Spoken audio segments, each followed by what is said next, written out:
ये चिड़िया अपना पंख उतारती है अच्छा। और पानी में कूद देती है। इधर ये कोयल उसे नहाते हुए देख लेता है। सोच लिया है यार, इस बार घर छोड़ देना है। तो ये अपना काम धंधा छोड़कर उसके पीछे जाने लगता है।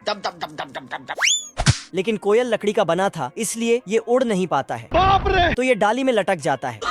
फिर चिड़िया को ढूंढते हुए शहर चला जाता है। रोम रोम भाइयों। पर दूसरे पक्षी इसका मजाक उड़ाता है देख रहा है विनोद, इस साइड से आलू घुसेगा।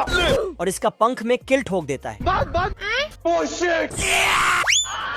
बाप रे! तभी वो चिड़िया इसके सामने से मटकती हुई जाती है। क्या माल है यार। तो इसका दिल साला चिड़िया के पीछे पीछे जाने लगता है। लेकिन इसको कोयल देखता है कि चिड़िया पिंजरे में बंद है, तो ये अंदर जाके पिंजरे को तोड़ देता है। लेकिन सब हंसने लगते हैं क्योंकि चिड़िया स्टेज शो कर रही थी। तभी बॉडीगार्ड आता है और इसको खूब धोता है। खत्म।